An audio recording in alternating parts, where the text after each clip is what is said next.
We've all heard those words that make your heart sink. Your boss walks over to your desk. Can I have a quick word? Or I've put a catch up in the diary for 4:00.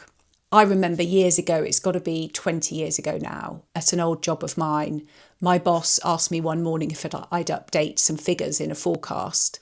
And of course I did. I got to it straight away. I worked on my Excel spreadsheets and updated the figures. 10 minutes later, he called me into his office and there was somebody from the human resources team. And I learned right there and then that my job was being deleted and effectively I was unemployed, having no warning, having no time to prepare, and even having that last bit of value extracted from me as I updated those figures felt like a real ambush, a real breach of trust. And it stayed with me all these years later. Now, my example wasn't about performance, it was about redundancy. And there was one other role that was deleted that day. But something my reviewers have been asking me about is about performance reviews, when people feel like they're being used against them, where performance reviews are kind of weaponised by management. And so I want to pull the curtain back a bit and talk about this today. I want to talk about what's going on, how you can protect yourself in these circumstances and help you move forward, how to spot the signs that a review is actually being used against you, and how to prepare yourself. And importantly, how to build your case for the defence before you even walk in to the meeting. My name's Lucy, and I've spent over 30 years in my career managing teams in different organisations. And today I use all my experience to help people who are having difficult times at work. So let's crack on. A review becomes a weapon the moment the goalposts start shifting.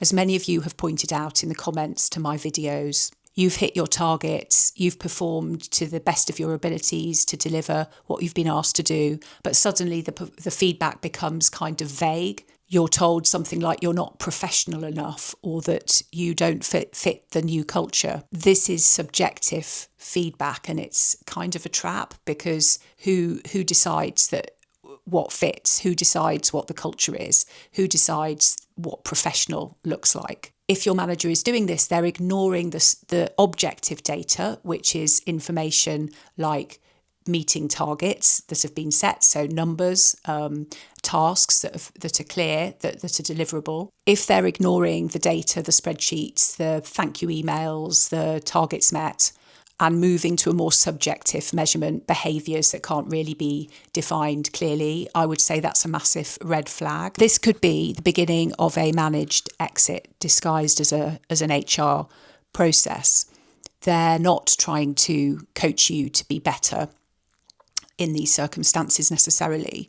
What they're trying to do is put together evidence to justify a decision that perhaps has already been made. So why do they do it? So often it's because a manager is fearful of following a proper, clear, open, transparent process. Or it could be that they're trying to avoid a fair redundancy conversation.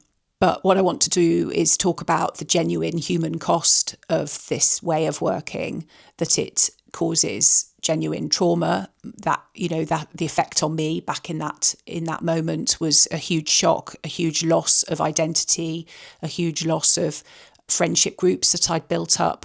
And it took me, maybe I never got over it. Maybe it still sticks with me now. On the comments to my videos, many of you have talked about the post-traumatic stress disorder, the genuine anxiety that you felt having experienced this, the bewilderment, because nobody's being clear with you. They're talking about performance improvements and how you can do things better, but actually it doesn't feel like that, and your heart knows that. And I guess what I want to say is that if a review feels like a trap in this way, it probably is one. It's probably designed to be one, but it's certainly not a reflection of your worth. Reviews that are weaponised in this way are designed to keep you feeling small so that you won't fight back. But what I want you to remember is that your talent is yours and nobody can take that away from you. So how do we fight back?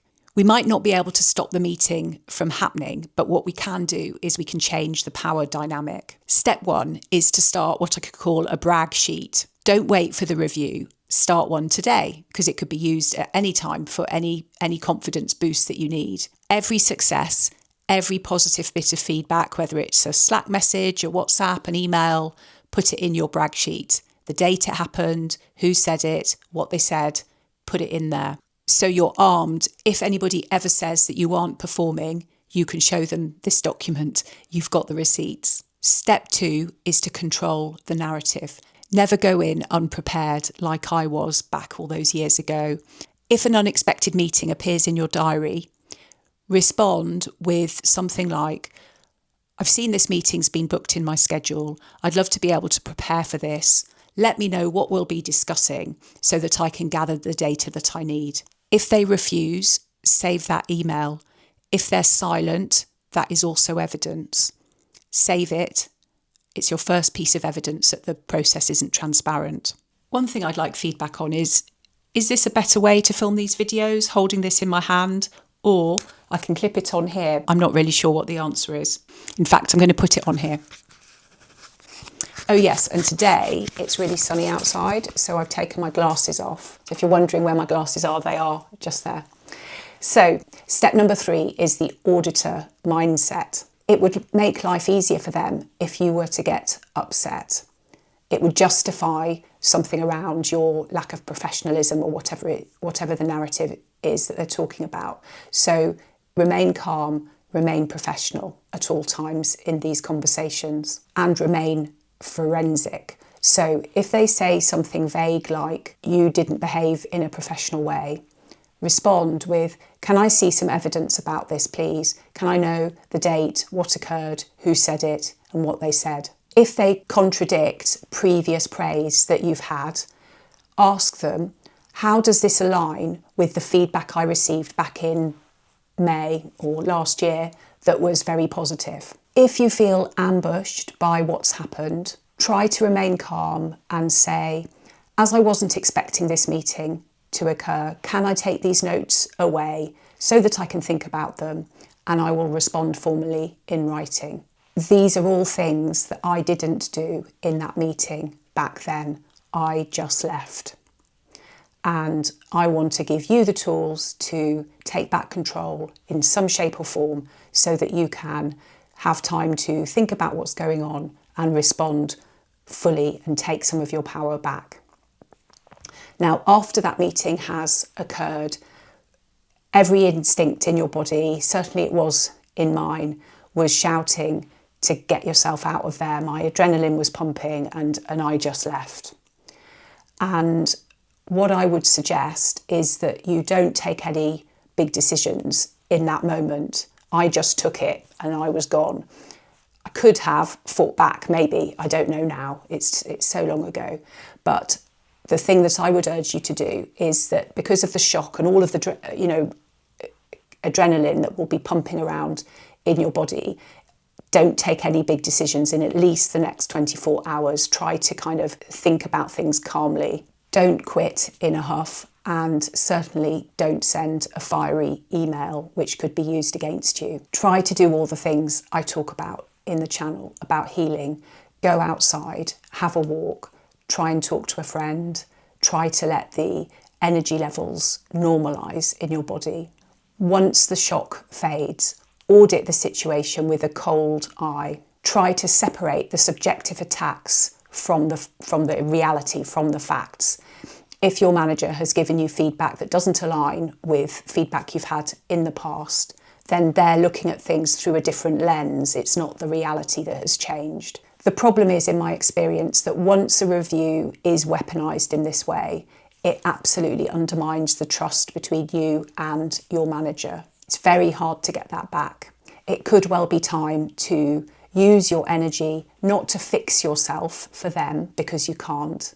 There's nothing wrong with you, but to pour your energy into looking to the future, to a job that maybe more aligns with your skills and experience. It's time to plan a move to a workplace that truly deserves your talents. A performance review is just a process. It doesn't define your career. If you're experiencing something like this, remember that your skills and your experience, everything you've achieved, you've still got those and you can take them on to the next job. Working on this video actually brought back some powerful and difficult memories for me. Let me know what you think. Has your manager ever ambushed you in the way that mine did all those years ago? Have you survived a performance review that was weaponised and felt like it was being used against you? Let's share our strategies in the comments so that we can learn from each other. If it's of any comfort to you, I did a big amount of soul searching after that experience, and it was that led me to leave the financial services sector behind and move into the voluntary sector permanently. And I've had a very happy and fulfilling career ever since. So even though that was an incredibly difficult time of my life, and if I think about it now, it's coming up for 25 years ago that thing happened. So if you're going through anything like that yourself, then please take heart that it's not the end of everything. It felt like everything was ending for me on that day, but it didn't. And I went on to achieve some other good things in my career. I hope you've enjoyed today's video. I hope you've learned something from it. If you have, then please do give it a like and please do subscribe. I'd really like to help more people who are sitting at their desks right now feeling like I did all those years ago, back in 2001. And if you want to stay even more connected, do click the link below to subscribe to my weekly newsletter where I explore more workplace issues in a bit more depth, and it would be great to have you join me over there. Thank you so much for watching and see you next time.